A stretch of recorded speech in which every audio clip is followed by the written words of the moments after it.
Selamat datang di channel Simar Imam. Sembari mendengarkan tinggalkan like dan komentarnya bosku. Jangan lupa pasang headset kalian. Siapkan kopi dan camilan. Lupakan pahitnya kehidupan. Mari kita dengarkan sambil rebahan. Bab 406. Reynolds duduk di bangku dan mengambil segelas air panas. Ruangan itu penuh dengan mayat. Awalnya ada 3 orang yang hidup, tapi Qi Wei, salah satu dari mereka barusan, menghembuskan nafas terakhir karena lukanya terlalu parah.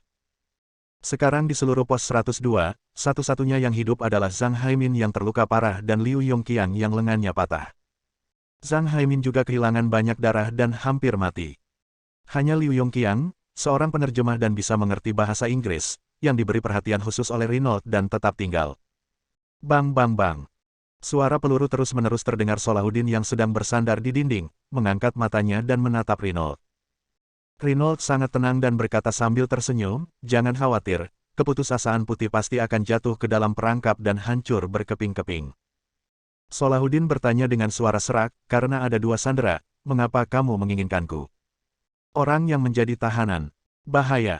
Keputusasaan putih bukanlah orang biasa. Bahkan jika mereka ingin menyergapnya, seluruh kelompok tentara bayaran baja harus diberangkatkan. Mereka bertiga, aku hanya khawatir tentang yang sebaliknya. Benar saja, tidak ada ledakan yang terdengar. Dari sini, hampir bisa dipastikan rencana penyergapan Chen Feng gagal. Reynolds berdiri dan tidak banyak bicara, dia punya pertimbangan sendiri mengapa dia membiarkan 3 orang berencana menyergap Chen Feng. Ini bisa dianggap sebagai misi rahasia yang diberikan kepadanya oleh bos perusahaan AOE. Mereka bertiga bukan tandingan White Despair. "Saudaraku, ayo kita keluar dan bunuh White Despair." Salahuddin tidak bisa menahannya. Dia punya firasat buruk. Karena Chen Feng mampu mengalahkan kelompok tentara bayaran Sangyin dan kelompok tentara bayaran mata darah dengan 1 orang, kekuatannya pasti sangat menakutkan. Ada 2 alasan mengapa Steel Mercenary Group berada di peringkat ke-22 di antara Star Glory Corps. Pertama, mereka telah mengalami baptisan perang, melihat neraka yang sesungguhnya, dan telah lama menyerahkan hidup dan mati. Mereka bersatu dan bekerja sama satu sama lain secara diam-diam, dan mereka adalah sekelompok mesin pembunuh yang bertindak serempak. Poin kedua yang lebih penting, yaitu dia, sang pemimpin, adalah orang yang cukup kuat untuk menduduki peringkat 50 besar daftar Night Fury. Jika Chen Feng menghadapi kelompok tentara bayaran baja mereka sendirian, dia hampir pasti akan kalah, tetapi orang lain selain dia, bahkan mereka bertiga bersama-sama, bukanlah tandingan Chen Feng. Tunggu sebentar. Reynolds tiba-tiba menghentikan Salahuddin. Dia memerintahkan dengan nada superior, "Tidak ada yang diizinkan keluar sekarang. Saya yakin Chen Feng akan dibunuh oleh anggota tim Anda." Kalimat ini terdengar sangat tinggi. Faktanya, dia dan Salahuddin memiliki pemikiran yang sama, dan bomnya tidak meledak. Hanya ada satu hasil, Chen Feng masih hidup, dan ketiga anggota Steel Mercenary Group semuanya tewas. Alis Salahuddin yang dingin sedikit mengernyit, tapi dia berhenti. Dia hampir tidak memiliki emosi sekarang. Hidup hanyalah hidup. Bahkan jika anggota tim mati, dia tidak akan mengalami terlalu banyak gejolak emosi. Yang lebih penting dari itu adalah menaati perintah, itulah landasan kehidupan. Mereka kini mengalah pada perusahaan AOE, dan nyawa mereka juga diserahkan kepada perusahaan AOE. Setelah menunggu beberapa saat, tidak ada suara sama sekali di luar. "Keluar dan lihat." Reynolds melambaikan tangannya dan berkata pada Salahuddin. Keheningan hanya berarti pertempuran telah usai. Salahuddin mengedipkan mata pada pria berjanggut, yang segera membukakan pintu. Namun saat dia membuka pintu, sebuah peluru melesat keluar dan menembus kepala pria berjanggut itu. Pria berjanggut itu jatuh ke tanah. Mati. Chen Feng terbaring lebih dari 100 meter dari pos sambil memegang senapan sniper Faisal. Dia terengah-engah, matanya merah darah, dan 2 baris giginya bergesekan dengan marah, mengeluarkan suara mencicit. Terlihat jelas dari ruang lingkup bahwa ruangan itu penuh dengan mayat. Para prajurit yang minum dan mengobrol dengannya tadi malam terbaring di tanah merah terang, tak bernyawa. Hal yang paling dibenci adalah semua mayat ini kehilangan lengan kirinya, dan ini sangat kejam. Yang paling istimewa adalah Sun Xingsheng, seorang veteran 8 tahun yang akan dibebas tugaskan minggu depan dan akan melihat anaknya. Namun kini, dia juga terbaring dalam genangan darah. Aku, Chen Feng, bersumpah bahwa aku tidak akan menjadi manusia sampai aku membunuhmu. Chen Feng yang marah melompat dan langsung menuju ke pos. Saat itu, saya melihat seseorang keluar. Ia sibuk mengangkat senapan snipernya, namun saat melihat ke dalam teropong, jari telunjuk kanannya tidak pernah menarik pelatuknya. Saya melihat Renault memegang pistol dan menempelkannya ke kepala Liu Yongqiang yang sekarat. Dan berteriak dengan keras, keputusasaan putih, jika kamu berani menembak lagi, aku akan membunuh orang ini. Dalam teropong, Chen Feng melihat lengan kiri Liu Yongqiang masih berdarah. Dia ditutupi dengan warna merah cerah dan tidak bisa lagi berdiri, dan mulutnya terbuka dan tertutup dengan lemah. Meskipun dia tidak dapat mendengar suaranya, Chen Feng dapat dengan jelas melihat dari bentuk mulut yang dikatakan Liu Yongqiang kepadanya, pergilah. Hatinya sakit, dan mata Chen Feng dipenuhi dengan niat membunuh. Namun, sesaat kemudian, dia tiba-tiba berhenti bernapas, meletakkan senjatanya, dan berjalan menuju pos 102 selangkah demi selangkah. Dia memutuskan untuk menyelamatkan prajurit pemberani ini tidak peduli berapapun biayanya. Salahuddin dan 3 anggota tim yang tersisa semuanya mengangkat senjata dan mengarahkan mereka ke arah Chen Feng yang mendekat. Chen Feng berjalan ke halaman pos 102 selangkah demi selangkah. Setelah memasuki halaman, dia melemparkan pistolnya ke tanah dan berkata dengan mata menyipit, "Renault, kamu benar-benar mengecewakanku. Dengan statusmu sebagai orang yang kuat, kamu tidak berani bertarung denganku. Lepaskan para sandera, aku terserah kamu." Renault berkata sambil tersenyum, "Kamu sedikit iblis. Meskipun kekuatanmu hanya pada level master, kamu selalu melebihi ekspektasi orang lain.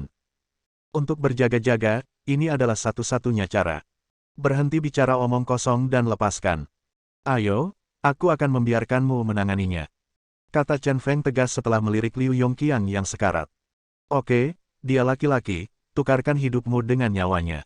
Renault membidik dada Chen Feng dan menembaknya. Chen Feng bahkan tidak berusaha bersembunyi, dan peluru langsung masuk ke dadanya.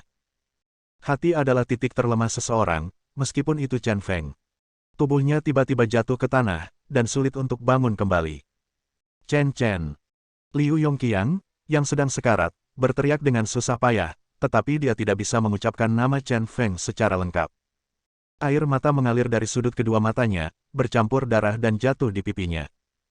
Dia hampir tidak bisa dibedakan dari kematian, tetapi pria ini memilih untuk menggunakan hidupnya sebagai ganti secercah kehidupan. Dasar idiot. Dia benar-benar menyerahkan nyawanya demi orang yang sekarat. Apa yang menyentuh di mata Liu Yongqiang adalah hal yang sangat bodoh di mata Renault. Dia membuang Liu Yongqiang dengan satu tangan, berjalan ke arah Chen Feng, dan mengutuk sambil tersenyum, "Kamu benar-benar bodoh. Dengan kemampuanmu, kamu benar-benar dapat melarikan diri bersama Xiaoya, tetapi kamu mengorbankan hidupmu untuk beberapa prajurit biasa. Ini konyol. Kamu membawaku setengah jalan keliling dunia, tapi kamu masih mati di tanganku."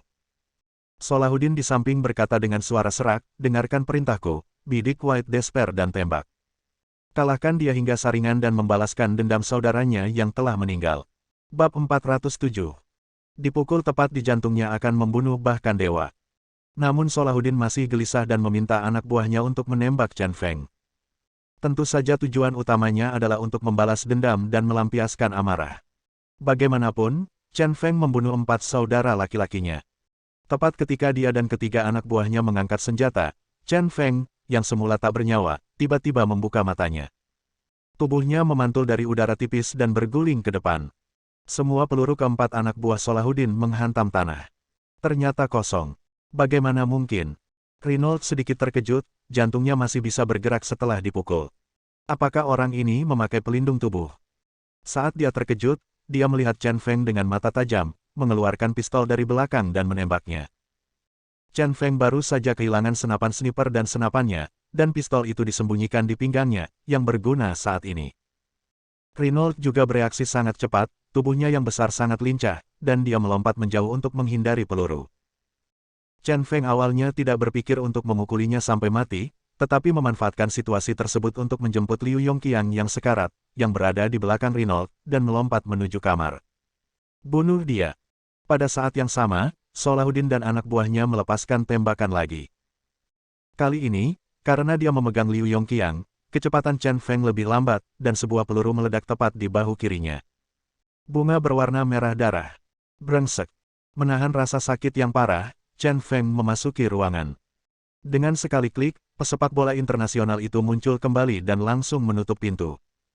Dia memeluk Liu Yongqiang dan bersembunyi di balik lemari, mengabaikan luka-lukanya. Melihat ke samping, dia kebetulan melihat tubuh Sun Xingsheng. Saat itu, segalanya tampak membeku dalam kesedihan.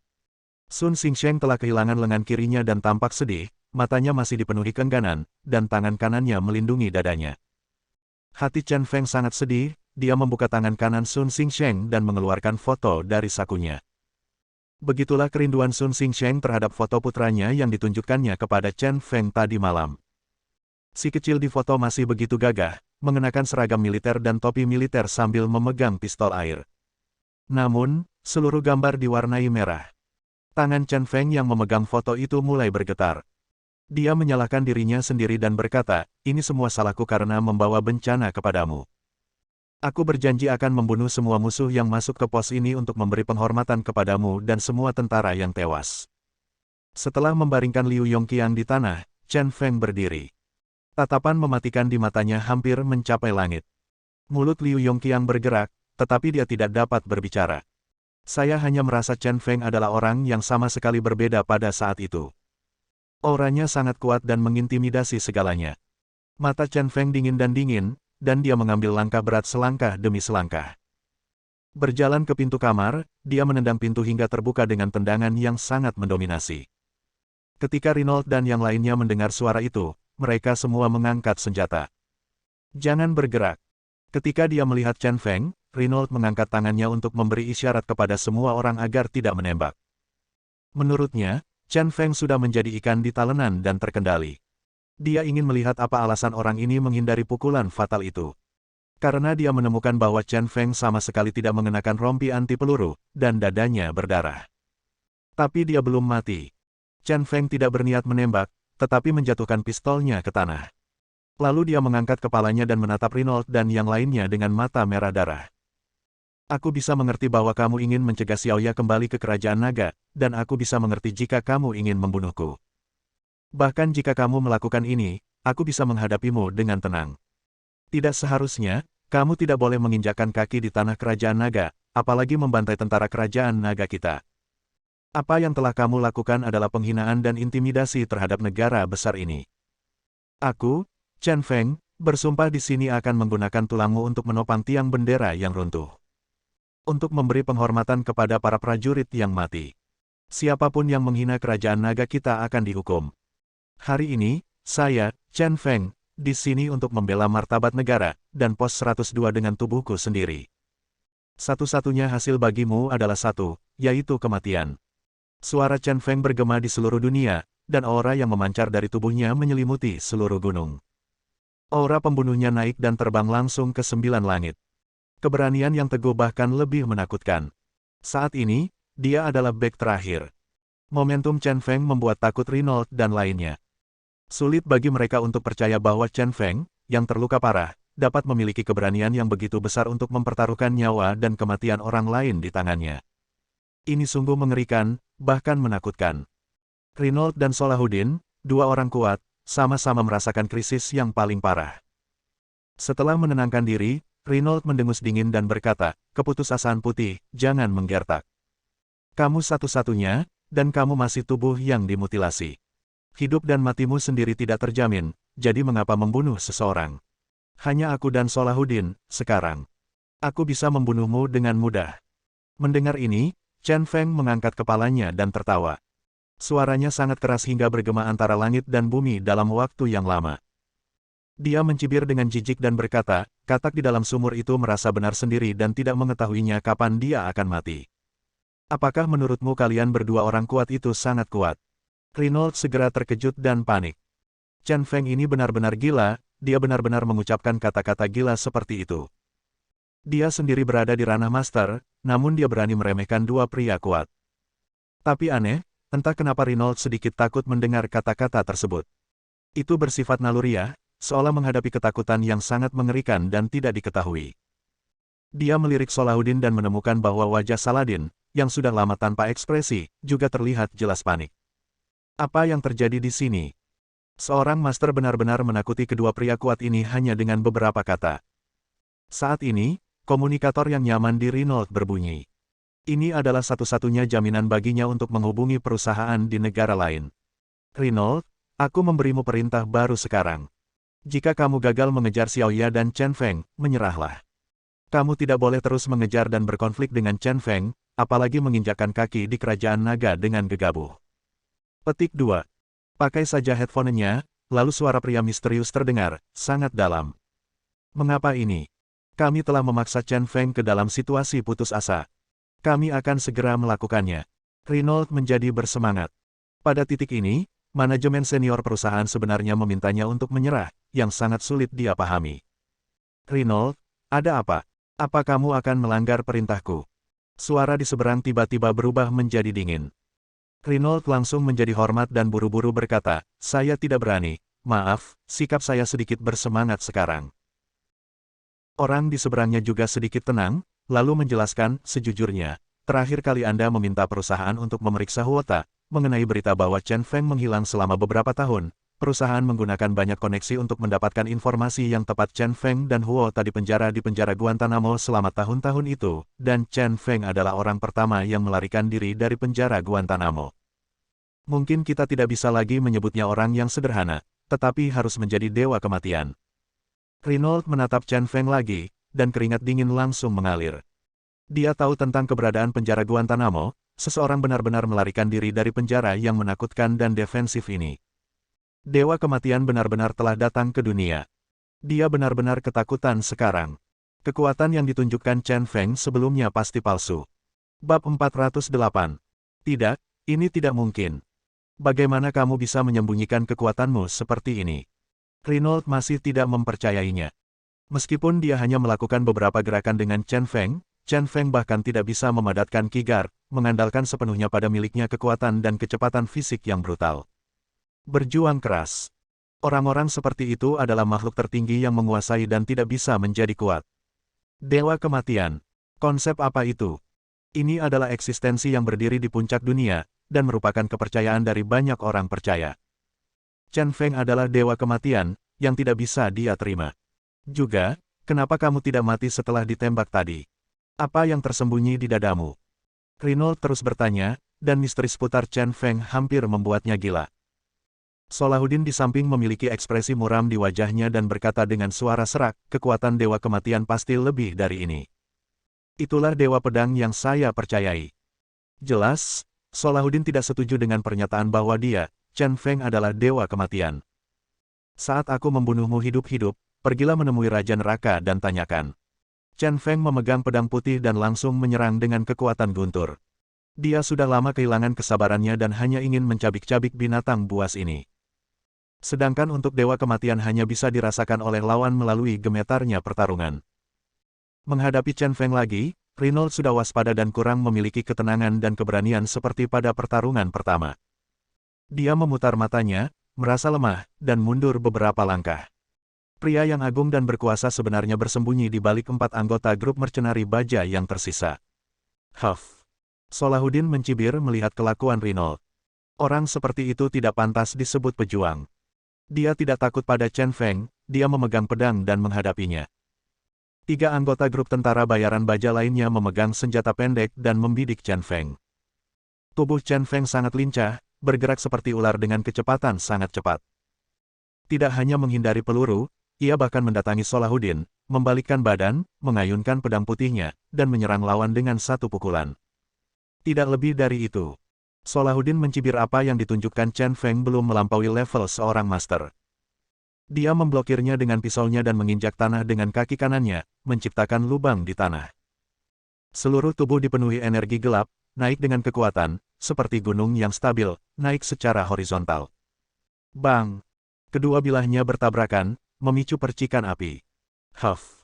Merasakan kekuatan tabrakan, Salahuddin semakin yakin bahwa Chen Feng bukanlah sesuatu yang istimewa. Pukulan ini hanyalah kekerasan. Meskipun kekuatan kasarnya besar, itu sama sekali tidak dapat menyebabkan kerusakan padanya. Sayangnya dia menggunakan energi yang cukup untuk melindungi dirinya sendiri, tapi semuanya sia-sia. Setelah tabrakan, keduanya mengalami kemunduran. Saladin berkata dengan suara serak, sepertinya semuanya hanya sesumbar. Apakah kamu layak menjadi dewa kematian? Chen Feng tidak menganggapnya serius dan terus mengerutkan kening. Renault yang bersembunyi di belakang juga terkejut dan berpikir diam-diam. Apa masalahnya? Apakah Dewa Kematian hanya memiliki kekuatan ini?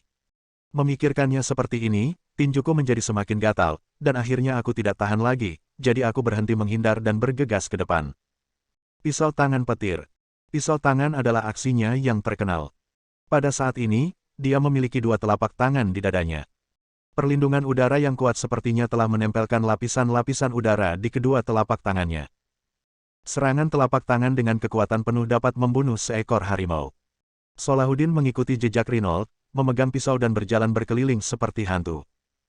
Pedang di tangannya juga meledak dengan ketajaman yang tak tertandingi. Ketiga anggota Steel Mercenary Group mengangkat pistol mereka satu demi satu, membidik Chen Feng dan bersiap untuk menembak. Serangan tiga pihak sungguh menakutkan. Belum lagi master biasa, bahkan orang kuat manapun di sini pasti akan diserang oleh ketiga pihak ini dan dibunuh di tempat. Oke, bagus. Chen Feng menarik napas dalam-dalam dan menutup matanya. Dia teringat pada seorang lelaki tua berjanggut putih dan dada terjatuh, berdiri di puncak gunung. Angin dan awan bertiup kencang, dan lelaki tua itu berpakaian putih, bersembunyi di alam. Chen Feng berkata dalam hati, "Tuan, saya minta maaf, kali ini saya harus melepaskan 4 jarum penyegel tulang." Dia tiba-tiba membuka matanya, dan tangannya menunjuk ke sendi lengan kiri dan kanannya seperti raja dari neraka. 2 jarum perak tipis terbang langsung dari persendiannya. Segera setelah itu, dia terus memukul lutut kiri dan kanan dengan pistol jari Raja Neraka. Dengan cara yang sama, 2 jarum perak terbang keluar. Saya sudah lama tidak merasakan hal ini. Ini adalah perasaan kekuatan yang dilepaskan, kecepatan dilepaskan, niat membunuh dilepaskan. Pada saat itu, seluruh pribadi Chen Feng tampaknya telah benar-benar berubah, dan aura yang ganas di tubuhnya sungguh menakutkan. Dan dia merasa anggota tubuhnya ringan dan berat seolah-olah telah melepaskan belenggu seberat 100 kg. Keempat jarum perak inilah yang menghalangi pergerakan anggota tubuhnya, hampir mengurangi kekuatan, kecepatan dan kelincahan anggota tubuhnya. Sekarang ini dapat dianggap sebagai rilis lengkap. Mulai sekarang, rasakan terornya dan mati. Chen Feng mengangkat matanya yang merah darah dan melintas dengan mengerikan dari kiri ke kanan. Seperti hantu, dia menghindari peluru itu. Kecepatannya sangat cepat sehingga mata telanjang tidak bisa mengimbanginya. Pisau penyebab jiwa Raja Neraka. Segera setelah itu, Chen Feng meluncurkan gerakan baru. Kelima jari tangan kanannya sejajar, juga dalam posisi tangan pisau. Namun, dengan lambaian telapak tangannya yang cepat, ia justru mengeluarkan aliran perlindungan energi yang terlihat dengan mata telanjang. Ini adalah simbol kekuatan. Ini. Reynold terkejut dan memastikan bahwa Chen Feng adalah orang yang sangat kuat. Apa yang diilhami Chen Feng adalah perlindungan Qi yang terlihat, menyerang perlindungan Qi. Kecepatan dan kekuatan seperti apa yang diperlukan untuk menginspirasi perlindungan energi yang begitu menakutkan. Ia sudah memiliki kekuatan untuk menghancurkan segala sesuatu. Pada saat ini, aura pelindungnya tampak konyol, tidak berada pada level yang sama sekali. Namun, sekali perpindahan telah dilakukan, sulit untuk menariknya kembali. Hei! Kedua pisau pemukul itu bertabrakan dengan keras di udara. Gesekan antara Ki Protektor dan Ki Protektor menyebabkan turbulensi dan menyebabkan keliman pakaian kedua pria tersebut berayun. Ah! Kebuntuan itu berlangsung kurang dari setengah detik sebelum Reynold tiba-tiba berteriak dan terjatuh. Tangannya sedikit gemetar, dan jari kelingkingnya menghilang, hanya menyisakan bekas berwarna merah darah. Perlindungan Qi Chen Feng tidak hanya menembus perlindungan Qi defensif Reynold. Dia bahkan menggunakan kekuatan perlindungan Qi untuk memotong jari kelingking Reynold. Perlindungan energinya seperti pisau, sungguh sulit dipercaya. Tangan cakar naga. Setelah memukul mundur Reynold, Chen Feng menggunakan 3 jari tangan kirinya untuk meraih Salahuddin yang masuk dalam bentuk cakar naga. Cakarnya yang tajam juga menimbulkan lapisan pelindung udara, yang langsung menjepit pedang Salahuddin. Karena perlindungan udara, pedang itu tidak dapat melukainya sama sekali. Pembunuh hantu. Segera setelah itu, tubuhnya bergetar. Bila putih itu terbang langsung dari punggungnya. Senjata tiada taraf ini sepertinya memiliki mata, menggambar busur yang indah. Segera, pemandangan mengerikan muncul. Selama penerbangan, bila putih itu benar-benar bergetar dari sisi ke sisi, begitu cepat hingga seolah-olah ada 2 bilah terbang yang datang ke arahnya, seolah-olah itu adalah hantu.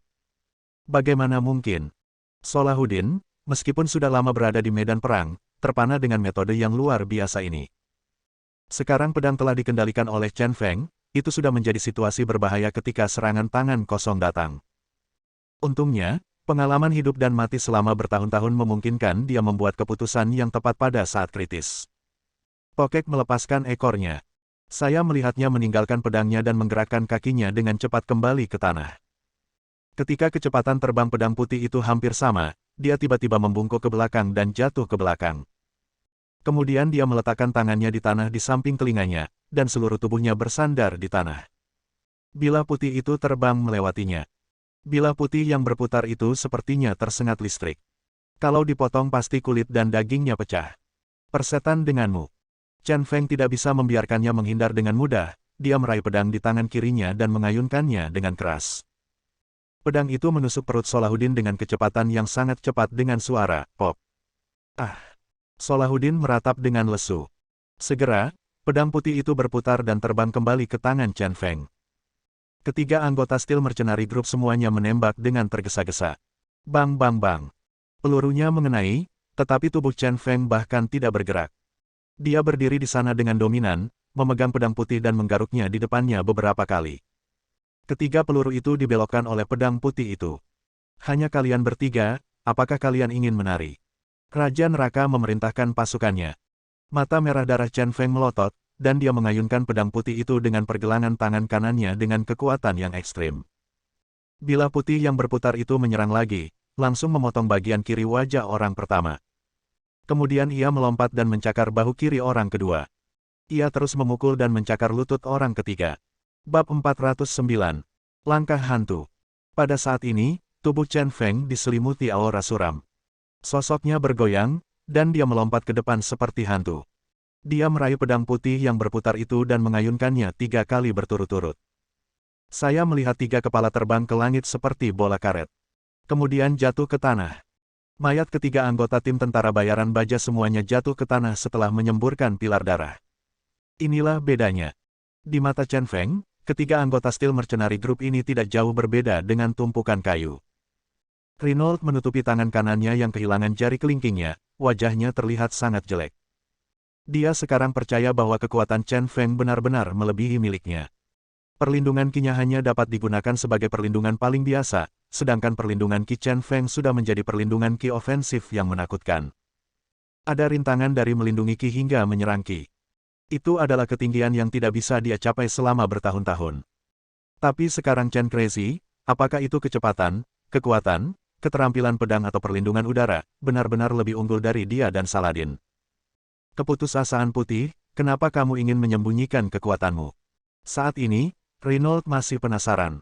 Dan dia takut, sangat takut. Jika saya mengetahui hal ini, saya seharusnya tidak membiarkan mereka bertiga menyergap Chen Feng untuk menghabiskan kekuatan kelompok tentara bayaran baja. Jika dia dan kelompok tentara bayaran baja lengkap bersatu, mungkin akan ada pertempuran lain. Sekarang hanya dia dan Solahuddin yang tersisa, dan keduanya terluka, jadi mereka bukan tandingan Chen Feng. Chen Feng mendengus dingin dan berkata, dengan situasi Anda tidak memenuhi syarat untuk mengetahui apa yang saya pikirkan.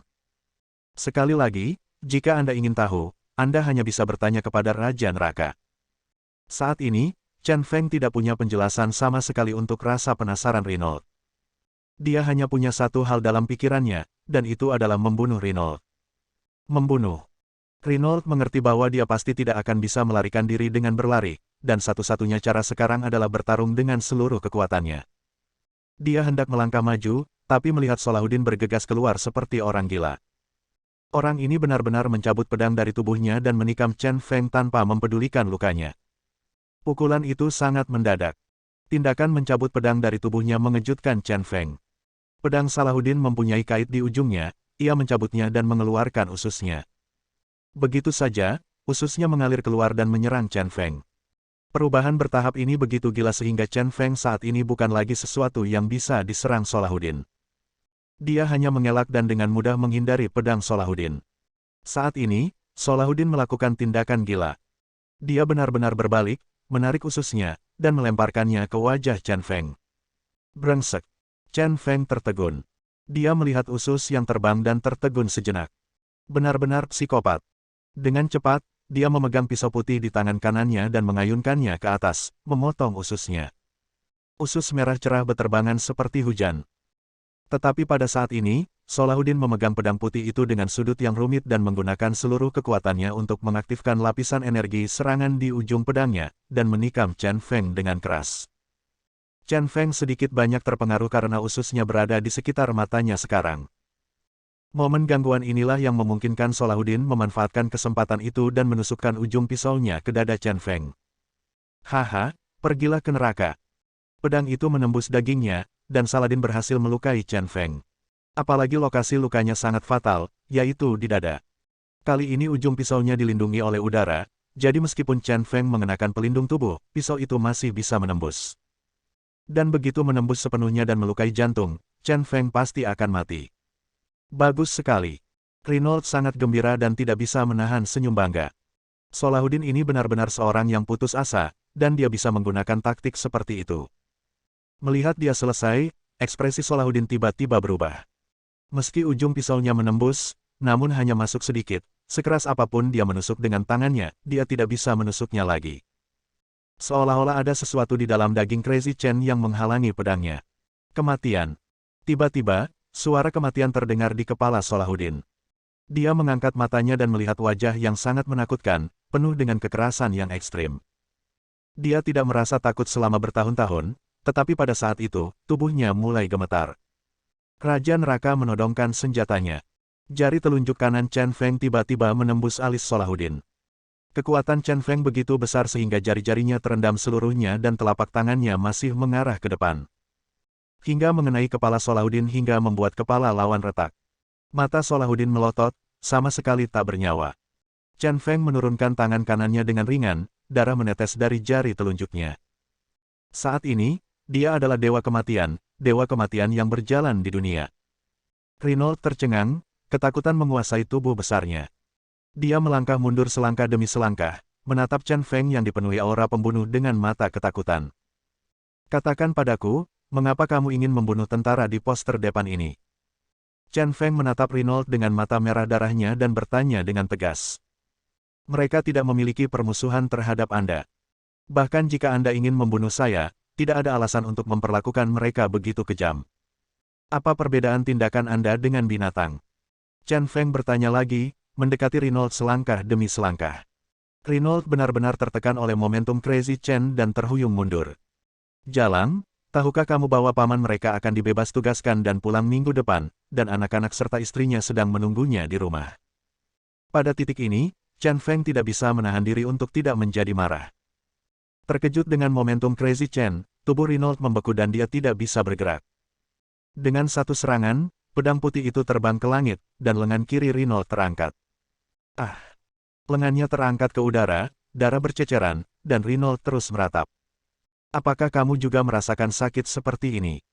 Chen Feng berkata dengan dingin dan menendang tubuh besar Reynolds. Reynolds jatuh ke tanah, menutupi lengan kirinya, dan berkata dengan ekspresi galak, kamu tidak bisa membunuhku. Aku dari AOE. Jika kamu membunuhku, kamu akan menyinggung seluruh perusahaan AOE, dan kamu hanya akan mati. Chen Feng tidak bisa menahan cibiran. Saat ini, Reynolds sebenarnya ingin mengancamnya. Apakah menurutmu apa yang kamu katakan itu konyol? Perusahaan AOE-mu dan aku sudah lama berada dalam keadaan mati. Apakah aku akan melepaskan ikatan satu sama lain karena kamu? Dan izinkan aku memberitahumu, aku akan membunuhmu hari ini. Kamu adalah dewa. Meskipun mereka di sini, mereka tidak bisa menyelamatkanmu. Chen Feng mengayunkan pedang putihnya dan hendak mengayunkannya ke bawah. Dia tidak punya alasan untuk menahan diri melawan binatang seperti itu. Tunggu sebentar, dengarkan ini. Pada saat kritis ini, Reynolds mengeluarkan earphone dari dadanya. Crazy Chen menyipitkan matanya, berpikir sejenak, lalu mengambil headphone dan memasangnya di telinganya. Segera, suara membosankan terdengar. Halo keputusasaan putih, atau aku harus memanggilmu Dewa Kematian. Aku sibuk membunuh orang. Jika kamu bicara omong kosong, maaf aku tidak punya waktu. Kamu memang orang gila. Aku memang gila. Lopez dari perusahaan AOE. Saya dari perusahaan AOE.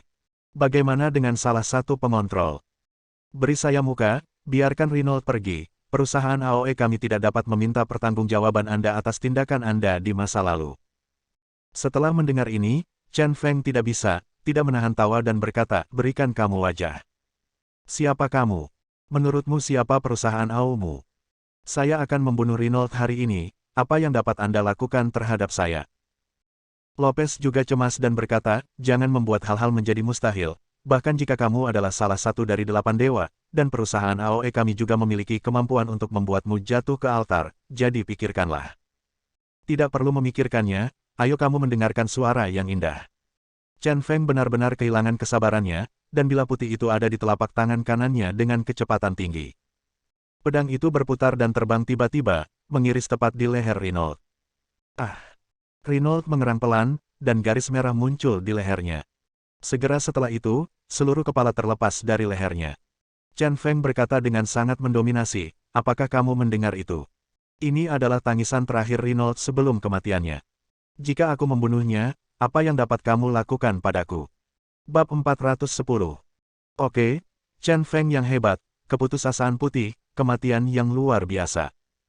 Kesombonganmu akan membuatmu menyambut pengejaran yang paling menakutkan dan tak ada habisnya di dunia.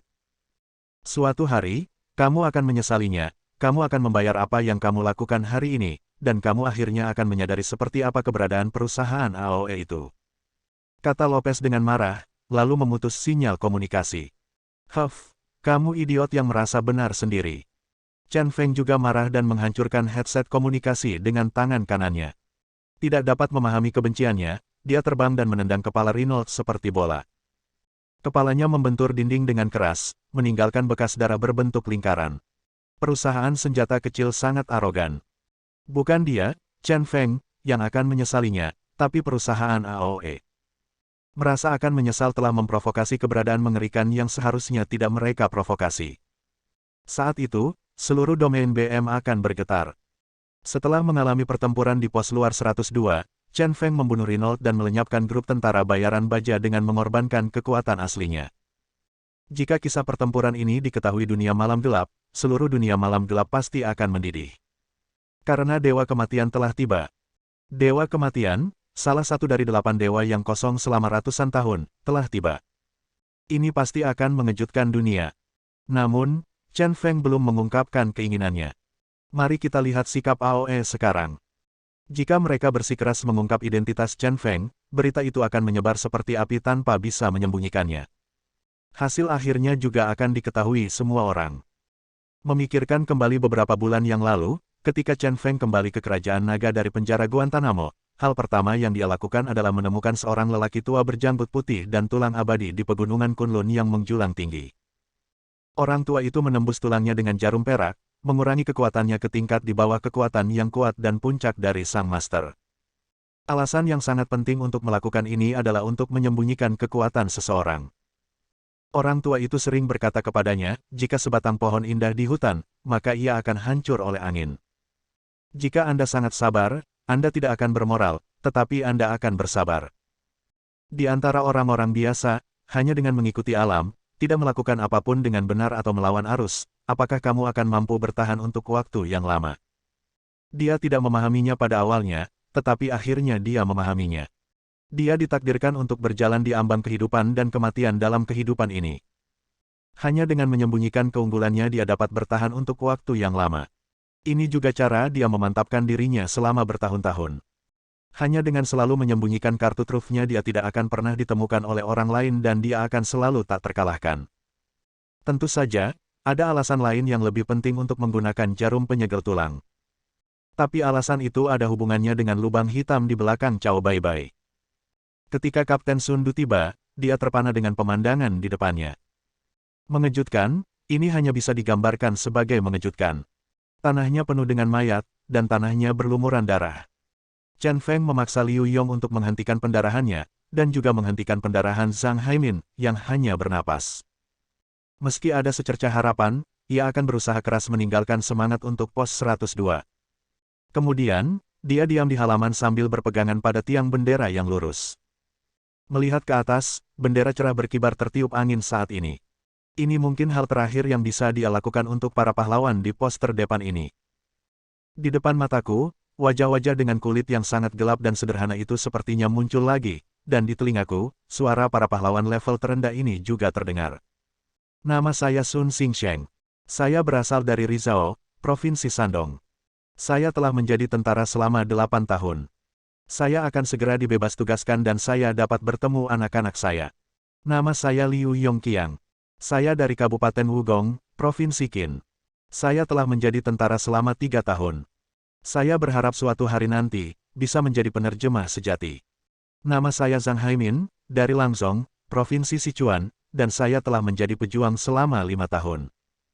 Impian saya adalah menjadi seorang pejuang. Nama saya Qi Wei, dari Guangnan, Yunnan, dan saya pernah menjadi seorang pejuang. 3 tahun kemudian, saya berharap dapat berpartisipasi dalam parade militer suatu hari nanti. Kami berjanji negara dan rakyat bahwa kita tidak akan pernah mengurangi wilayah kita atau kehilangan kedaulatan kita. Jenazah pahlawan ditarik kembali ke Departemen Perang. Kementerian berencana untuk memberi mereka penghargaan tertinggi. Kabar baiknya adalah Liu Yongqiang selamat setelah diselamatkan oleh rumah sakit. Zhang Haimin, yang hanya memiliki 1 nafas tersisa, bertahan dengan vitalitasnya yang kuat. Semangat Pos 102 akhirnya meninggalkan api yang abadi. Chen Feng juga menjalani operasi dan mengeluarkan 2 peluru dari tubuhnya. 1 di bahu belakang dan 1 lagi di jantung. Ketika dokter dari Departemen Perang mengeluarkan peluru dari dada Chen Feng, dia sangat terkejut. Pelurunya tertancap di antara 2 tulang, nyaris mengenai jantung. Tapi tulang di dadanya itulah yang menghalangi Chen Feng dari neraka. Tulang macam apa ini? Dokter terkejut dan mengeluarkan peluru untuk Chen Feng. Setelah diperiksa lebih dekat, tidak ada retakan pada kedua tulang tersebut. Rasanya seperti melihat hantu. Chen Feng tidak menjelaskan apapun kepada dokter, dia segera bangun dari tempat tidur setelah lukanya dibalut. Saat ini, misinya belum selesai. Yaitu mengirim Xiaoya dengan selamat ke Qinxi. Setelah melenyapkan Renault dan Steel Mercenary Group, hampir tidak ada yang bisa menjadi ancaman bagi Xiaoya. Meski begitu, Kapten Sun Du mengirimkan pasukan tentara untuk mengawal Chen Feng dan Xiaoya ke bandara di bawah instruksi komandan. Penerbangan sewaan, penerbangan langsung ke Qinxi. Perjalanannya lancar, begitu mereka meninggalkan bandara Qinxi, ada banyak orang yang menunggu mereka. Chen Feng, selamat, kamu berhasil menyelesaikan tugas. Ketika dia melihat Chen Feng, orang pertama yang bergegas maju adalah Qiao An, pemimpin tim kedua dari Kompleks 0. 6. Matanya senang dan dia berjabat tangan dengan Chen Feng. Dengan ekspresi berapi-api itu, sepertinya dia ingin memeluk Chen Feng. Chen Feng melirik ke arah Su Jing, yang tangannya disaku, dan Jenderal Wang, yang berdiri tegak, dan memperkenalkan kepada semua orang, ini Nona Xiaoya. Melihat ekspresi bangga di wajah Su Jing, saya tahu bahwa tugas khusus yang diberikan kepada Su Jing telah selesai. Bagus sekali, dia tidak mengecewakan. Xiaoya berdiri di belakang Crazy Chen dan mengangguk secara tersirat. Qiao An buru-buru berkata, terima kasih, Nona Xiaoya, karena telah mempertaruhkan hidup dan matimu untuk datang ke Kerajaan Naga. Ayo, kita bicara di jalan. Di bawah perlindungan tim tentara, Chen Feng dan Xiaoya masuk ke kendaraan off-road Departemen Perang. Dikawal beberapa kendaraan militer, konvoi perlahan meninggalkan bandara. Qiao An duduk di kursi penumpang dan berkata kepada Chen Feng dan Xiaoya, saya telah membuat pengaturan agar Nona Xiaoya untuk tinggal di Departemen Perang terlebih dahulu. Hari ini sudah larut. Besok siang, saya secara pribadi akan mengantar Nona Xiaoya ke Universitas Qinxi, pecahkan hard drive datanya. Xiaoya mengangguk, tetapi Chen Feng bercanda, ketua tim Qiao, mengapa kamu terburu-buru? Nona Xiaoya telah datang jauh-jauh, jadi mengapa Nona Xiaoya tidak jalan-jalan dulu? Belum terlambat untuk mulai bekerja lagi dalam 3-5 hari. Qiao An tidak bisa berkata-kata dan berkata dengan marah, pekerjaan itu penting, bekerja dulu, dan setelah pekerjaan selesai, itu tidak masalah bagi Nona Xiaoya untuk bepergian ke seluruh negeri. Xiaoya dengan cepat mengungkapkan sikapnya, mengedipkan matanya dan berkata, tidak perlu istirahat, kamu bisa pergi sekarang. Saya juga ingin memenuhi permintaan terakhir guru. Berharap sesegera mungkin. Sekarang aku hanya khawatir kemampuanku tidak cukup untuk memecahkan hard drive data guru, jadi aku akan mengecewakannya. Kamu telah membayar begitu banyak hari ini, terutama para prajurit yang mengorbankan nyawa mereka. Setelah itu mendengar perkataan Xiaoya, Chen Feng merasa sedikit kecewa.